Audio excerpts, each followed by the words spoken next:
Hello everybody and welcome to That's Football. This crazy transfer window continues. It will all end in about 2 days time, Friday night, but there's a lot that's going to be going on there. So make sure you smash a like and subscribe to That's Football. We've got you covered. And I tell you what, in the last few hours, we've had some very interesting developments. Ryan Gravenberch looks like he's on the verge of joining Liverpool.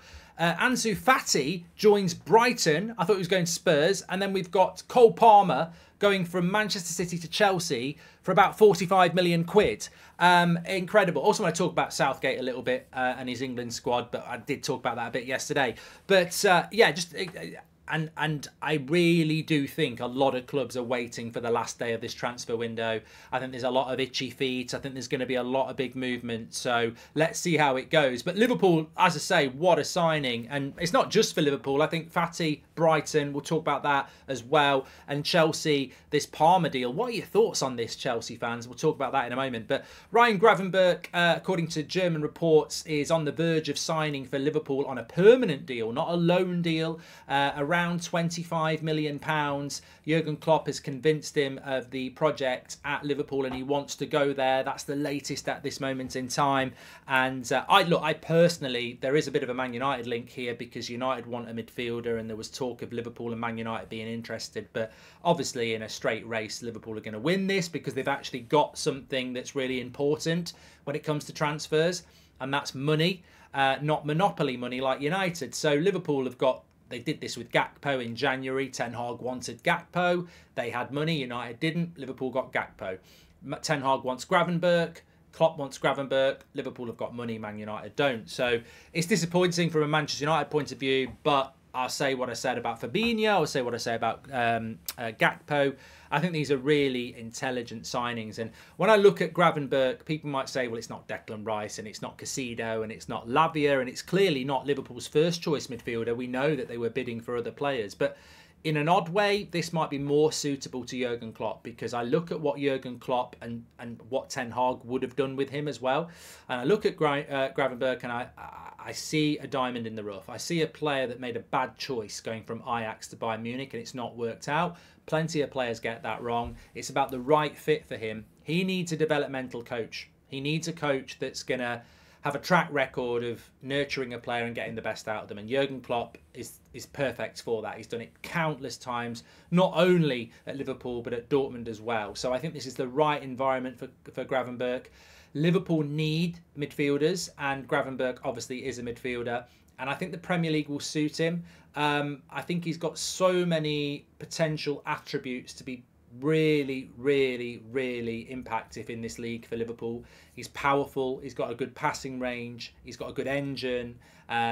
He's physical. And he's young. He's young. I know they brought this Endo in, but he's 30. I think Endo is a bench player. Whereas I think Gravenberch, with the right development, could be, a first-team player for Liverpool. And they've got a very exciting midfield that they've changed. And I will acknowledge this for Liverpool. It's still early days, but and they shouldn't be expecting to win the league or the Champions League. But to go from a midfield that was Thiago, Henderson, and Fabinho to a midfield that could be Gravenberch, McAllister, and Szoboszlai, and make it work so quickly. And they have momentum at the moment, Liverpool. That win against Newcastle, the start to the season, it could be a really positive season for Liverpool. They're going to have to be a bit patient, of course, because it's changing your whole midfield it's the core of a team. But I think this Gravenberch signing looks really, really good, and it looks like Liverpool are going to get it done. Another signing that I'm really excited about. So give us your thoughts on Gravenberch, Liverpool fans and non-Liverpool fans. What are your thoughts on that? What are your thoughts on this one? Ansu Fati of Barcelona. I mean, the player that everybody buys for the last few years on FIFA or Football Manager because he's got this amazing ceiling and talent. It's not quite worked like that in real life. Last night we were hearing he was going to go to Spurs. He's gone to Brighton. I'm over the moon for Brighton because they wanted Kudus. He's gone to West Ham. And Brighton are probably everybody's second team and you want them to do well. And I think this Fati deal, it makes so much sense for Brighton. He's so exciting. Brighton are an exciting side. I was saying this morning on United Stand, would I want him at United? Should Liverpool go for him? Arsenal, no. Because I think at those clubs, it's a major risk because of his injuries. But at Brighton, they can do these sort of deals. These sort of deals that are risky, but the reward is huge.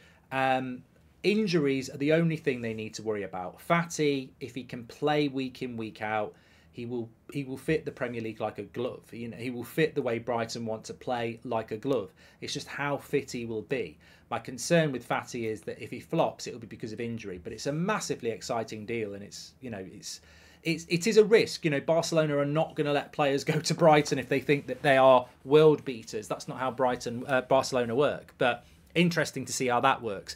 And then you've got Cole Palmer going to Chelsea. And again, I look at this Cole Palmer deal and it just reminds me of Gordon going from Everton to Newcastle. I look at the fee and I go, wow, football has changed so much, hasn't it? These players have given us a glimpse of being decent players, and then they're being signed up for over 40 million quid. Manchester City are just in such a dominant position in the Premier League now. When they sold Zinchenko and Jesus to Arsenal and Sterling to Chelsea, I was like, you would never see that. You know, you would never see a club that's the big club in the Premier League selling first-team players to direct rivals because you know you're on a different level to them anyway. And this is, again, an example of just how confident that Man City hierarchy is and Pep is, that they will sell a player to a Premier League rival confident that that Premier League rival is still not going to be able to lay a glove on them. And I think Man City will have this title won by Christmas. I've said that a long time. And I think this is just another example of their dominance of this league, that they can sell a 21-year-old that Chelsea are really excited about and not even be bothered. And then on top of that, the business side of it is to take 40 million quid, which basically covers a percentage of your outlay on the transfer window as well. I mean, Man City, pardon the pun, are just such a well-oiled machine in the Premier League now. They sell youth players for tens of millions of pounds, which they then can reinvest into decent players for their first team.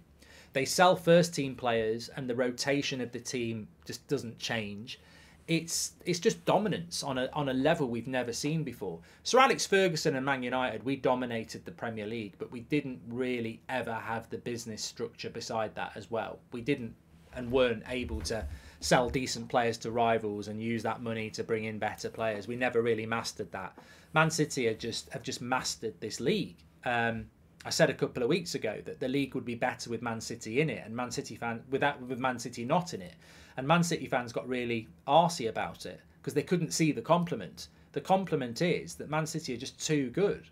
On and off the pitch, they are too good. And they've also got the best manager in the league.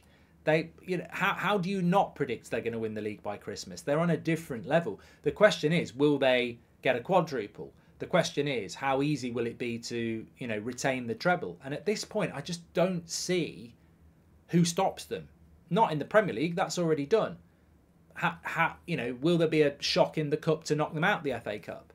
Is there anyone in the Champions League that can stop them? They're just dominant. And I'm interested to see what Chelsea fans think about Cole Palmer, because again, it's another attacking player that they wanted to bring in, and they've got so many. But look, this is what Chelsea want to do, and it looks like they're going to do it. Just very quickly, the England squad's about to come out. I said a lot about this yesterday. Look, Calvin Phillips is apparently in there. Harry Maguire's in there. They've not played any football this season. They hardly played any football last year. People will say, well, they've never let England down. England, if this was the Olympics and England was selecting their 100-metre runner, you've got to qualify. You've got to beat your competition to even be considered. These players are just not running. They're not playing. And as for people who say, well, they've never let England down, well, I think they're letting England down now. They're lazy. They've had 3 months to go and find clubs to play first-team football, and neither of them have done it. I mean, what sort of attitude is that? What sort of attitude does that convey to the rest of players who want to get in the England squad? I'm not getting in because somebody can't be asked to go and play first-team football. They just want to sit and earn their money at Man City and United. I think it's a terrible message to send out from an England manager. And, he should be showing a backbone and saying, look, you are in my plans, but you've got to play first-team football. It's disrespectful to expect to get picked when you're not playing football and you've had 3 months to get a move and you've not done it. You're making me look like a complete prat, picking you and me having favourites. You're not playing football, so you're not in the team. But Southgate won't do it. Get your comments in below on all of that. Thanks everyone for watching. I'll speak to you all in a bit. I think we're going to be busy over the next 2 days.